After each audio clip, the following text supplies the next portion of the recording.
তিনি হাত ভেঙেছেন তাই তাকে প্রার্থী করা হয়েছে। তার মানে কেউ হাত ভাঙবে তিনি বিধানসভার প্রার্থী, কেউ সোনার দোকানে ডাকাতি করবে তিনি লোকসভার প্রার্থী, আর যিনি সারদা টাকা মারবে তিনি মুখ্যমন্ত্রী হবেন।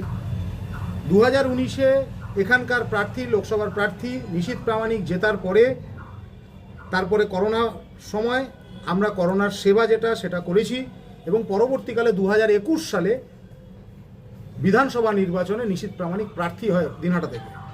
আপনারা প্রত্যেকেই জানেন, যারা সাংবাদিকরা আছেন তারা প্রত্যেকেই দেখেছেন, কাউন্টিং হলের শেষ ব্যক্তিটা আমি ছিলাম যখন 57 ভোটে তাকে জেতানো হয়।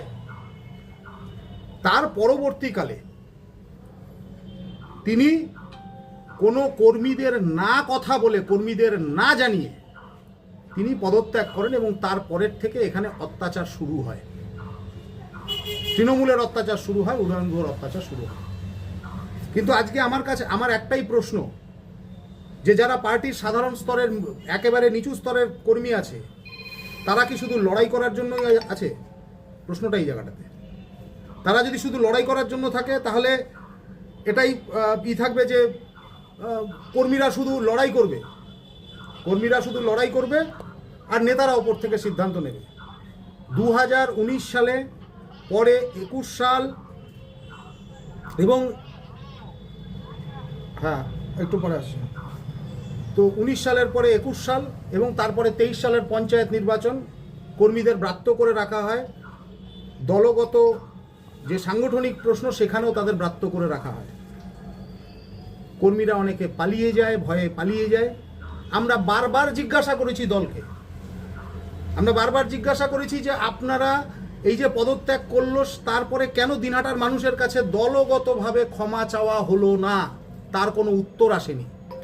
দ্বিতীয় প্রশ্ন, 2021 সালের বিধানসভা নির্বাচনের আগে দিনহাটা নগর মণ্ডলের সভাপতি অমিত সরকার এবং তার পরবর্তীকালে প্রশান্ত বসুনিয়া হত্যা হয়েছে। আমরা সিবিআই তদন্তের দাবি করেছিলাম, কিন্তু দলগতভাবে কোনো সিবিআই তদন্তের দাবি করা হয়নি। লাশ নিয়ে রাজনীতি আজকে না, অনেক পুরনো। এই লাশ নিয়ে রাজনীতির সমাপ্তি হওয়া উচিত। তারই প্রতিবাদে এবার আমরা এখানে প্রার্থী দিয়েছি অনিমেষ বর্মন, এবং এই অনিমেষ বর্মন আমাদের প্রার্থী থাকবে, এবং তিনি লড়ছেন পুরনো যারা কর্মী আছে তাদের পক্ষে, দুর্নীতির বিপক্ষে, সন্ত্রাসের বিপক্ষে। কারণ এখন তৃণমূলের নেতারা বিজেপিতে আসছে, আমরা জানি ওই বেলচা তাপস, কালাতরণী, দিনহাটার জয় ঘোষ, যারা অত্যাচার করেছে বিজেপির কর্মীরা, তারা সিকিউরিটি পাচ্ছে, আর সাধারণ কর্মীরা মার খাচ্ছে।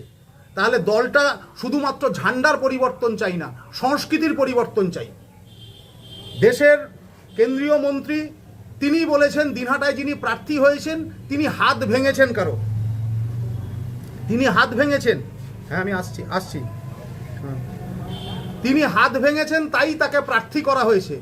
তার মানে কেউ হাত ভাঙবে তিনি বিধানসভার প্রার্থী, কেউ সোনার দোকানে ডাকাতি করবে তিনি লোকসভার প্রার্থী, আর যিনি সারদা টাকা মারবে তিনি মুখ্যমন্ত্রী হবেন। এইটাই কি উনি বলতে চেয়েছেন? অর্থাৎ দুর্নীতিটাকে ইনস্টিটিউশনাল ভাবে সেটাকে দেখা, সেই কাজটাই কি করা হচ্ছে? সেইটা চাইনি। পশ্চিম বাংলাতে রাজনৈতিক সংস্কৃতির পরিবর্তন চেয়েছিলাম, এবং আমার কাছে এতটাই তথ্য আছে যে তারা দলের কর্মীকে হত্যা করার জন্য তার প্ররোচনাও দেওয়া আছে, সেই ভিডিও আমাদের কাছে আছে। যদি তারা কোনো সময় চ্যালেঞ্জ করেন তাহলে অবশ্যই সেটা দেবো। কিন্তু প্রশ্ন হচ্ছে, যতক্ষণ নিশীথ প্রামাণিক দিনহাটার মানুষের কাছে ক্ষমা চাইবে না, ততক্ষণ পর্যন্ত দিনহাটার মানুষের কাছে তিনি পলাতক, ভাগোড়া। তারই প্রতিবাদে আমাদের প্রার্থী। দীর্ঘদিন ধরে দাঁতের সমস্যায় ভুগছেন?